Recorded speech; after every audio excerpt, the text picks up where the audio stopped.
Agora a gente vai ver os outros orbitais, né? O orbital P, vocês percebam o seguinte, ó, eu vou voltar no primeiro slidezinho que eu fiz, né, aqui, que vejam que a partir só o orbital S não tem coordenadas polares, não depende das coordenadas polares, nem o θ e nem o φ.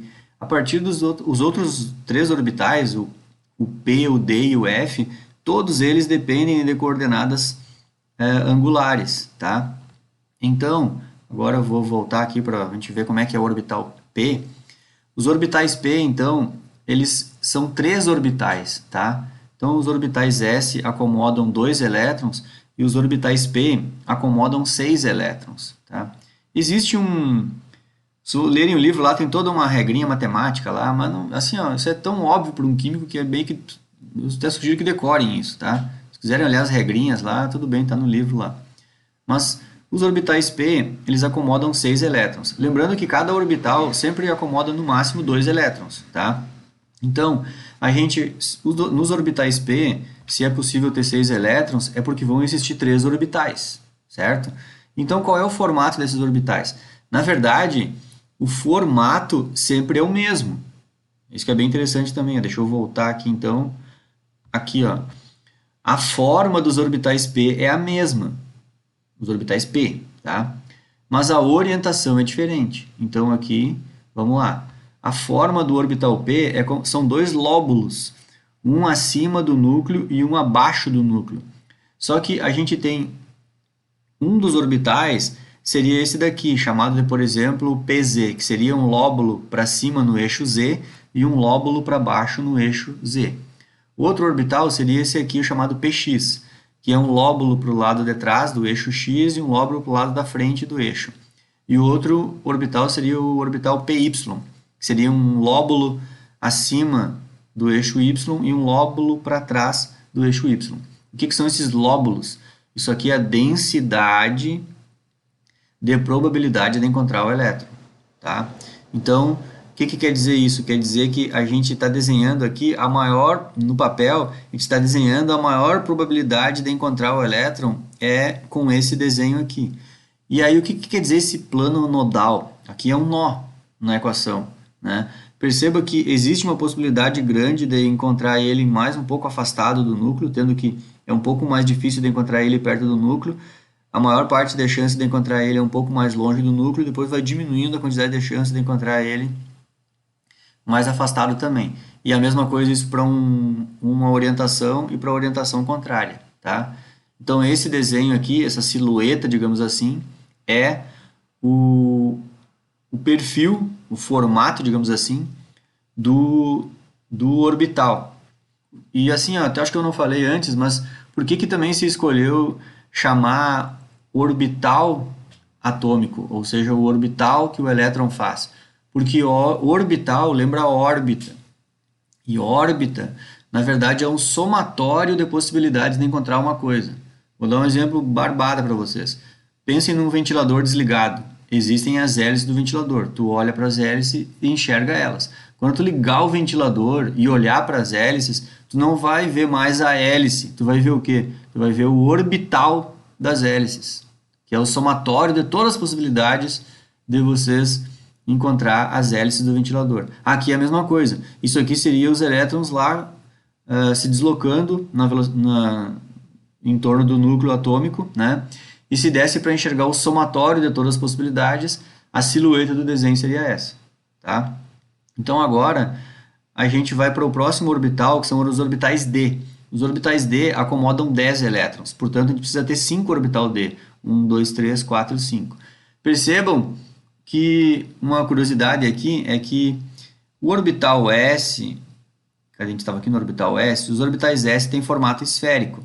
Percebam que um orbital P é como se fosse praticamente 2 orbitais S. A gente tem um estrangulamento aqui do orbital S.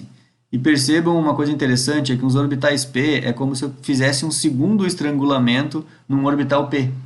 É como se eu pegasse um orbital P e estrangulasse ele aqui, eu colocasse um outro nó radial aqui assim. E ele vai abrir em 4 partes, né? Então percebam que a maior parte dos orbitais D são como se a gente tivesse estrangulado ao meio um orbital P, certo? Mas existe um orbital D, que tem um desenho bem específico, que é esse comportamento aqui. A gente tem quase que um orbital P e a gente tem uma auréola aqui, ó, em torno do núcleo, com probabilidade de encontrar o elétron também. Então essas aqui são as silhuetas dos orbitais D. E esses nomes que eles têm é de acordo com aonde que eles estão orientados nos três eixos, x, y e z. Então, por exemplo, esse orbital que tem um desenho bem bonito, ele é o chamado dz ao quadrado, porque ele está a maior parte do orbital orientado no eixo z. E para os eixos x e y, ele tem a mesma distribuição. Já esses outros orbitais aqui, ó, o dxy, ele está orientado 2 lóbulos no eixo x e 2 lóbulos no eixo y. Já esse orbital aqui, ele está com 2 lóbulos no eixo z e 2 lóbulos no eixo x. E esse orbital aqui, ele está com 2 lóbulos no eixo y e 2 lóbulos no eixo z. E esse orbital aqui, chamado dx ao quadrado menos y ao quadrado, ele não está com os orbitais grudado em cima do eixo x e nem em cima do eixo y. Os lóbulos estão entre os dois eixos, tá? E aqui então a gente vai para os próximos orbitais, que são os orbitais F. Se um orbital D dá a impressão que estrangularam um orbital P, os orbitais F dá a impressão para a gente que estrangularam um orbital D. Então a gente tem, ao invés de 4 lóbulos, nós temos 4 lóbulos para cima e 4 lóbulos para baixo. É como se pegássemos um orbital D num eixo simétrico dele e estrangulássemos um orbital D, né? Então esse é o desenho. Vocês imaginem que isso aqui é praticamente impossível tu querer botar no quadro um desenho de um átomo com bastante elétrons e tu começar a desenhar o primeiro, tu até começa bem, tu faz primeiro um desenho do S, aí depois tu vai lá faz um desenho do P por cima, aí depois tu já vai botar um outro S, depois tem um outro P, depois tem outro S, depois tem um outro P, depois já vem um orbital D, e aí já começa a confusão no quadro, já virou uma riscaria total já, só nos orbitais D, sem nem chegar, tu antes de chegar no orbital F, tu já avacalhou com o teu desenho lá no quadro, né? Então é por isso que é útil de simbolizar por essas caixinhas aqui, tá? Só que como eu digo, cada vez que tu enxerga essas caixinhas, teu cérebro tem que pensar nesses desenhos aqui. E agora, para finalizar, eu peguei uma imagem interessante que é o seguinte, ó. Quando a gente faz esses desenhos, que é a maior probabilidade de encontrar o elétron, na verdade, o desenho, a silhueta do desenho, ela é a maior densidade de encontrar o elétron. Mas é óbvio que existe uma pequena densidade de encontrar o elétron um pouco para fora e também uma pequena possibilidade de encontrar o elétron um pouco para dentro.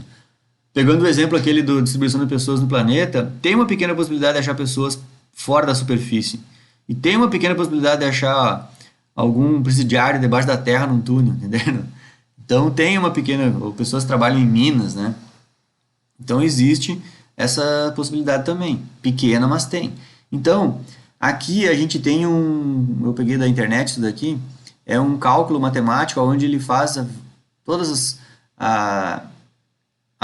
faz várias vezes o cálculo da equação de Schrödinger para diferentes números quânticos. Aqui está o primeiro número quântico principal, que é o nível, aqui o segundo número quântico, que é o orbital, e o terceiro número quântico, que é o magnético, tá?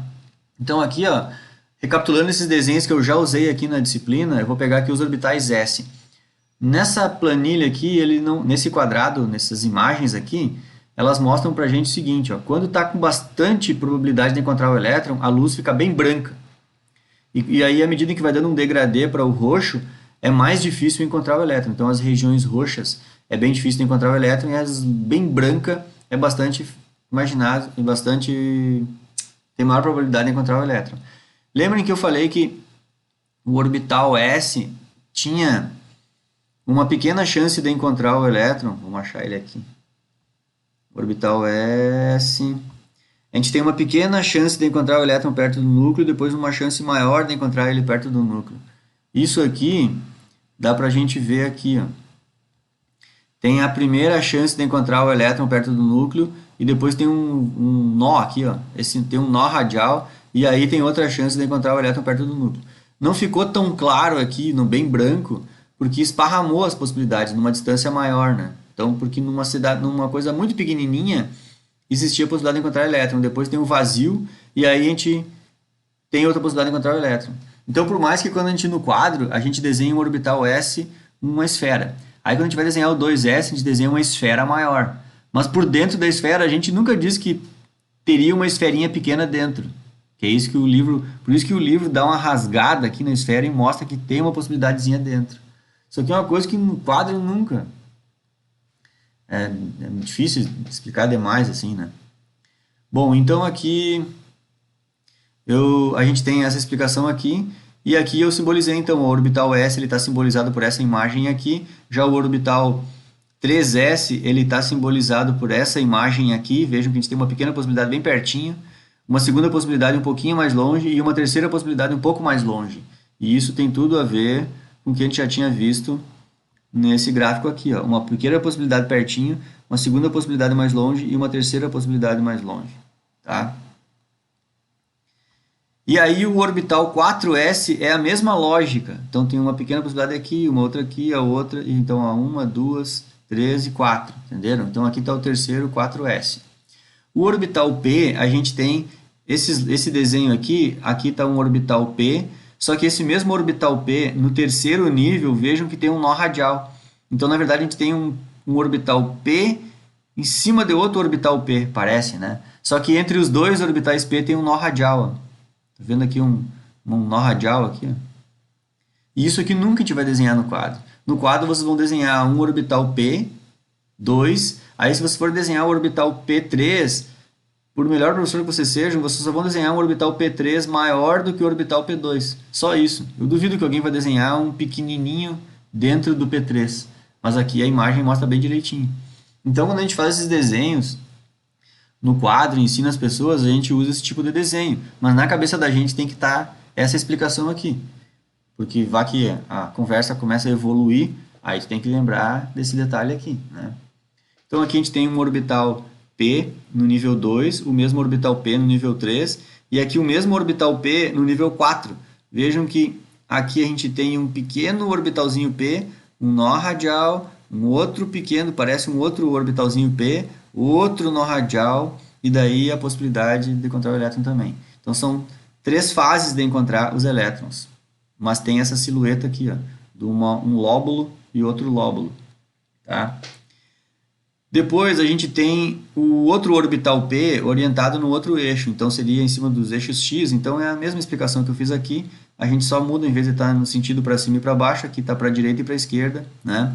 E o livro aqui, aliás, nessa imagem ele não quis fazer o outro orbital P, que seria um lóbulo para frente e um para trás, porque aí nas imagens ficaria uma bola na frente da outra, né? Então ele só fez 2 aqui, ó. Mas já dá para entender, ó. Aqui então seria no terceiro orbital, né? Então aqui a gente tem o orbital, aliás, a gente tem esse tipo de orbital aqui no nível 2, que seria assim. Já no nível 3 teríamos um nó dividindo, a mesma lógica, né? E aqui no orbital 4, ó, um nó aqui e outro nozinho aqui. Então aqui está a distribuição. Eu botei umas flechas verdes aqui para vocês não se perderem, tá? Depois a gente vem para o orbital D. Esse orbital DZ ao quadrado, ele está simbolizado aqui, ó. Que o orbital D só vai começar a aparecer no nível 3. Só que esse mesmo orbital D no nível 4, ele é a mesma coisa que esse desenho, só que tem um nó radial no meio. Então a gente tem um mini orbital DZ ao quadrado e depois um nó radial aqui, ó. Vocês podem ver, ó, não tem chance nenhuma de encontrar o elétron aqui e depois começa a ter de novo, ó. Então aqui, e depois a gente tem os outros orbital D, ó. Aqui tem o orbital DZX, que a gente pode ver no orbital D, no nível 3, e aqui a mesma coisa já no nível 4. A gente vai ver que então já tem um mini orbitalzinho D ali, depois um nó radial, e depois segue o formato do orbital D. E aqui é a mesma coisa para um dos outros orbitais D. Aqui é bem interessante, vocês poderiam olhar assim, não, isso aqui parece um orbital P. Não, é que esse orbital D, a gente tem um lóbulo, 2 lóbulos para frente da onde a gente está olhando e 2 lóbulos para trás da onde a gente está olhando. Então, se tu olhar isso de frente, tu vai enxergar, cada vez que tu enxerga um lóbulo aqui, tem outro para trás. E aqui também é a mesma coisa. Então, por isso que não vão se atrapalhar, porque está bem claro os números quânticos aqui. Isso aqui é o número quântico nível 3, subnível D, e o orbital DXY, certo? Então, nós vamos se atrapalhar aí, né? Por isso que eu até destaquei. Então, esse orbital aqui, ele está destacado nessa imagem, e quando for para o nível 4, ele vai ter também um nó radial aqui, gerando essa imagem aqui. E aqui eu não vou entrar em detalhe nos orbitais F, que já é loucuragem, já, você já deve estar apavorado só até os orbitais D, né? Mas a gente estuda bastante os orbitais D, principalmente em química inorgânica. A professora Lenice vai ensinar bastante sobre orbitais D. É aqui que a magia dos complexos acontecem, né? E aqui então, só por curiosidade, também está os orbitais F. E é isso.